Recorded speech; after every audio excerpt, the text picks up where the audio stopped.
Bonjour à tous, aujourd'hui une nouvelle vidéo, on va jouer une partie pédagogique en Blitz 5+3. Donc j'ai pièce noire, mon adversaire m'en veut 4, donc bonne chance à lui et je vais répondre une petite carocane. Donc mon adversaire est 1755, B10 et il n'a pas d'autre classement visiblement. C'est D3, alors c'est peu ambitieux, ça bloque le fou. Je vais venir mettre mon pion au centre en D5.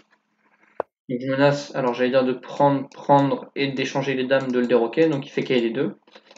Ok, écoutez, on va prendre le centre, on va appliquer les principes, hein. D'habitude dans les carocanes on joue pas trop le 5, voilà, parce que le pion va se faire attaquer, donc là le pion est attaqué, je le défends. Mais on va mettre les pions au centre, développer le cavalier, développer le fou, etc. On va tous les deux mettre une 3 à l'abri, avec petit roc, petit roc. C'est 3, donc je vais essayer de pousser en D4. Alors là je réfléchis, j'ai peut-être prise en E4 qui peut être intéressant. De manière, s'il joue D4, je peux manger, attaquer le cavalier. S'il remange, je peux manger. Et lorsqu'il remange, je peux remanger le fou. C'est-à-dire que s'il joue D4, je peux manger, je gagne un pion. Il mange, on est à matériel égal.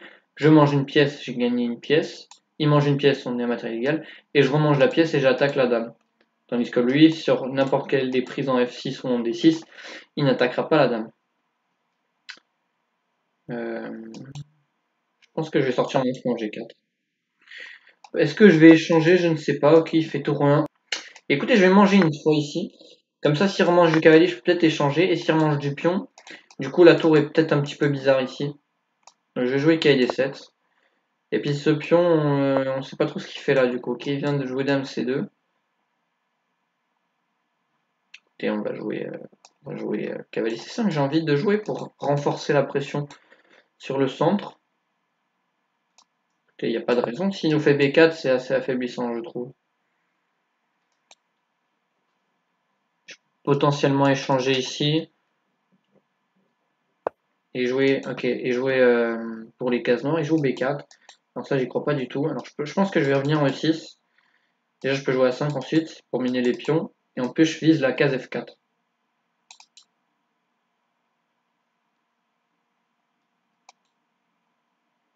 Sinon, je peux revenir en D7. Mais je pense que je vais venir en E6. Mon cavalier est pas trop mal placé. Tout moment, ok, KC4, il va attaquer le fou et deux fois le pion. Donc ici, je pense que je vais liquider ici en F3. Parce que si je fais fou C7, je peux gagner un pion. Donc je pense que je vais liquider en F3, ça évite les pressions sur le pion E5. Et reculer le fou en C7 pour tenir le pion. Et après, je vais essayer de jouer avec A5 potentiellement. Ou potentiellement cavalier en F4. Ou en B2. Écoutez, son prochain coup c'est tour à D1, donc je vais plutôt décaler madame, je pense. Son fou est pas terrible et son fou non, ici n'est pas terrible non plus.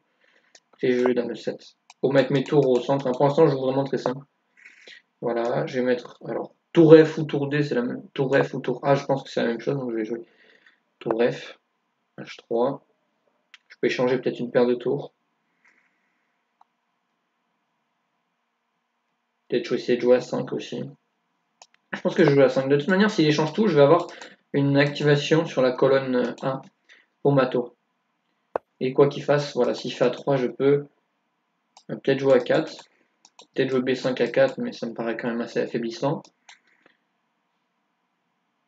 Donc je peux prendre et obtenir la colonne. Alors, du coup, on est dans le jeu de couleurs. Donc il a le fou de case blanche. Enfin, il a les deux fous et j'ai un fou et deux cavaliers contre deux fous et un cavalier. Le fou qui me fait défaut, c'est le fou de case blanche, donc il faut que je renforce mes cases blanches. Donc, alors là, peut-être qu'il peut manger, peut-être. Et son fou du coup B2 servira à tenir pardon, ses faiblesses sur case noire. Donc écoutez, je vais manger en B4. Au moins, ça m'ouvre des colonnes. Donc, je peux peut-être me manger, jouer tour A2, quelque chose comme ça. Ah, il fait ses prends, qui est intéressant. Alors, du coup, j'ai une petite colonne semi-ouverte. Je pense que je vais venir en D4. Hein. Même mon cavalier, il n'y a pas de raison que je vais utiliser cet avant-poste, du coup, vu qu'il a quitté cette case. Donc, s'il fait fou prend, Peut-être pion prend, je pense. Je sais pas si c'est intéressant ou pas. Mais ça va vachement déséquilibrer la position. Alors dame C3. Voilà, je peux manger le fou, mais je vais juste subir une position un petit peu plus désagréable. Malgré qu'il il déstructure sa structure de pion, il y a ce pion quand même qui est un peu faible, j'ai l'impression. Si je dois jouer KD7 pour défendre, c'est que ma position est très passive. Ah, quoique après je peux jouer F6, mais c'est pas trop le but de jouer contre le mauvais fou. Je pense que je vais jouer B5, ça me paraît quand même vachement affaiblissant. J'ai bien envie de jouer C5, de commencer à attaquer les cases noires. Je vais jouer C5, commencer à taper un peu les cases noires. Qui fait B5, il y a juste le pion qui saute. Donc je m'attends peut-être à prise, dame prend. Mais tant que j'ai mon cavalier en D4, vous voyez, il n'y a pas de pression ici. Donc j'attaque les cases noires, tandis que lui, bah, avec son coup de case blanche, il ne peut pas vraiment attaquer les cases blanches pour l'instant. J'ouvre bien sûr sa diagonale, mais vu qu'il y a ce pion, c'est pas très dangereux. Alors je lui laisse bien sûr cette case-là. Ah là, je peux peut-être déstructurer la structure de pion et manger ici. J'ai bien envie de manger ici en B4. Peut-être proposer échange des dames, entre guillemets.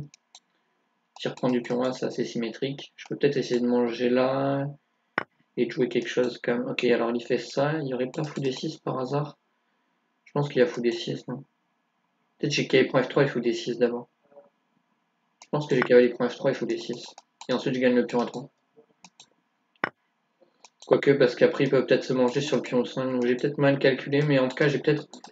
Je pense que j'ai du contre-jeu à l'aile droit. Qui peut vite arriver avec cavalier H5, cavalier F4. Et je vais aller le mater. Enfin, il fait dame B6, j'ai cru qu'il avait mangé un pion, mais non. Ok, alors je peux faire prend A3.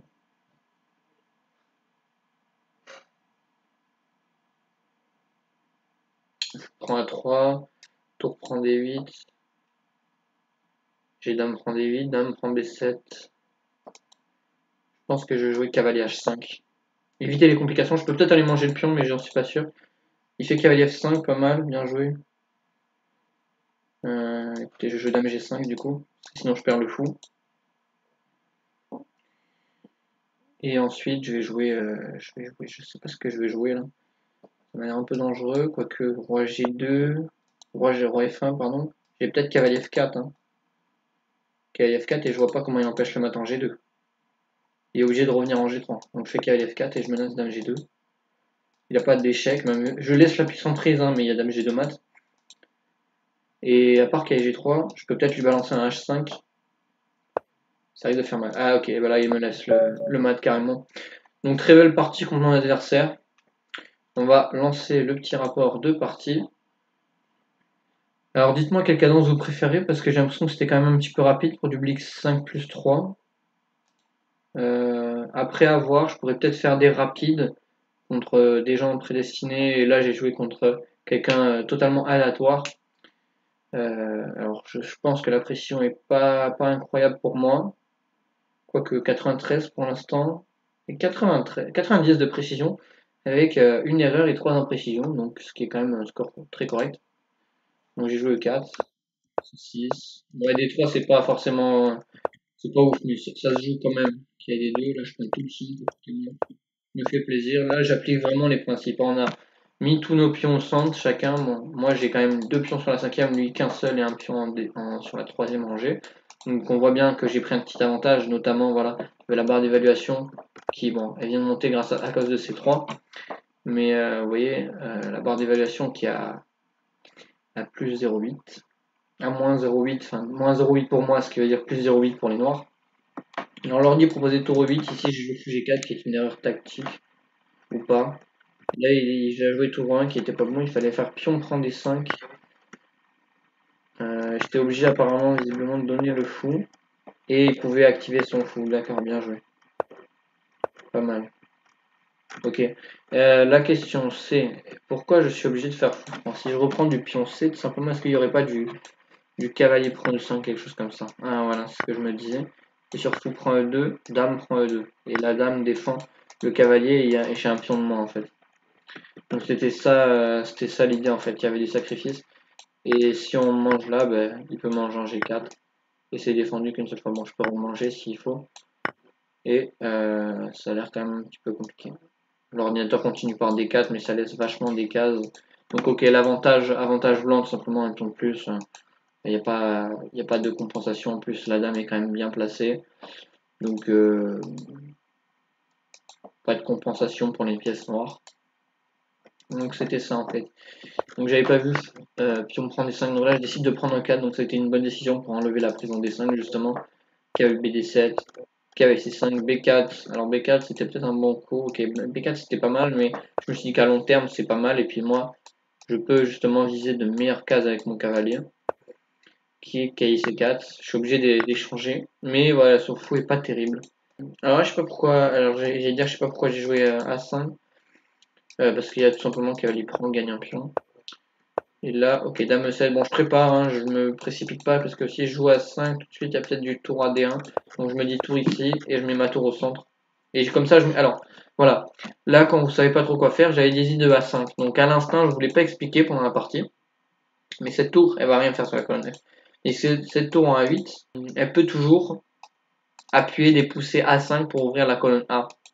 Tandis que cette tour, elle va servir à rien. Donc on met cette tour là, comme ça, celle-là, elle peut être plus utile. Tandis que par exemple, si on avait fait tour à D8, celle-là, s'il ne change pas, on se demande bien à quoi elle sert en fait ici cette tour. Est-ce que cette tour-là est beaucoup mieux, je pense. Il fallait jouer KG5, intéressant. Avec des idées de cavaliers qui vont arriver, ça peut faire très très mal. Moi, je dis de prendre, et là, voilà, j'observe, j'ai la case D4. S'il fallait probablement liquider, parce que ce cavalier en fait est trop fort. Donc si je prends du pion, il y a peut-être E5, du B5 et du jeu sur les cases blanches qui peuvent arriver. Surtout que la structure s'est modifiée, donc il peut aussi y avoir du cavalier A5, essayer de taper ici. Donc il faut prendre D4, c'était le bon coup, dame C3, j'ai fait C5, j'ai attaqué les cases noires, cavalier E3, il vise la case D5, c'est très bien joué. Alors je prends, ici c'est pour m'ouvrir la colonne C, donc pour pouvoir jouer sur les colonnes centrales. À tout moment, de toute manière, mon cavalier maintenant est très bien placé. À tout moment, je peux échanger là, déstructurer son roi et venir l'attaquer comme ça. Il fait dame prend B4, du coup, bon, je prends F3, il fallait jouer fou D6 direct.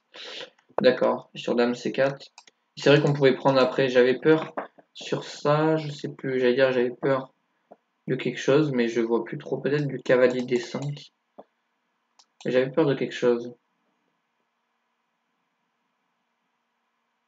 Non, visiblement j'avais pas mal calculé. Donc, dame B6, KH5, il fallait jouer G6. J'ai pensé aussi pour empêcher cavalier F5, mais j'ai pas fait attention en fait. Et la partie est assez serrée. Là, on échange même toutes les pièces. Donc, fou prend et tour prend et tour prend. Ça aurait probablement continué comme ça, je pense. Hein. Fou prend, tour prend, tour prend. On peut jouer ici, mais il y a tour en D3 qui vient stopper le pion. Donc j'aurais joué probablement tour 7 et tour D3 quand même. Et on vient échanger en fait. Et ici, c'est totalement égal. Malgré que les pions sont déstructurés de toute manière 3 contre 3, c'est pas la majorité, donc c'est pas très grave. Donc là, ça aurait été totalement égal. Match nul. Double évaluation d'avant. Dame G5. Roi F1 était pas bon, il fallait jouer roi H1. Et là, ouais, j'étais un petit peu en sueur, je savais pas trop quoi jouer, j'étais obligé de laisser le pion. Et j'avais pas trop de compensation visiblement en fait. Et carrément, il sacrifiait la tour. B6, ces pièces sont extrêmement bien coordonnées. Tour prend, ici roi prend. Probablement prend G7. Il y avait quoi sur roi prend. Tour D8 tout simplement. J'étais en train de regarder tour D8, mais je me suis dit que ça marchait pas donc. Et là, ouais, ok, bon. Et ici, avec deux tours et fou contre dame, c'est totalement gagnant. Pour l'instant, il y a quand même un beau duo d'attaque, mais il y a quand même 3 pièces qui défendent, donc ça devrait pas passer.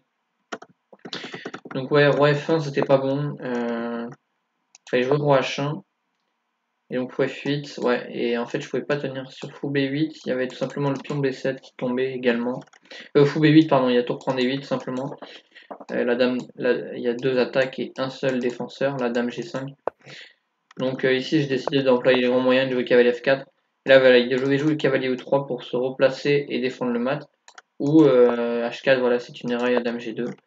Mais ici j'avais prévu cavalier G3 dans la partie, je sais pas ce que ça vaut, mais c'est vrai que voilà, Alors dame H4 pour venir attaquer le pion. Il est un peu indéfendable en fait. Dame H4, tour E3. Parce qu'après il peut fuir comme ça, mais même là il va pas être. En fait la variante, je pense que la meilleure variante, on peut laisser le pion partir. Voilà, déjà il y a une fourchette ici.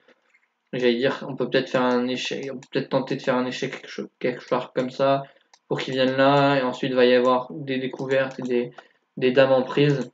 C'est un petit peu abstrait, mais voilà, en tout cas ici en fait il était foutu et dame G2. Donc mon adversaire a joué à 72 de précision, donc c'est gaffe que donc il faut mieux. Là on vient un peu au centre, c'est bizarre. Est-ce que ce roi H1 en fait sur cavalier F4 on avait peut-être tour G1 aussi et contre-attaque sur G7. Donc probablement c'était ça, ou roi H2, très probablement roi H2. Roi H2, c'était peut-être un peu bizarre parce que il y avait des dames F4 qui pouvaient arriver. Suivi de dame prend F3.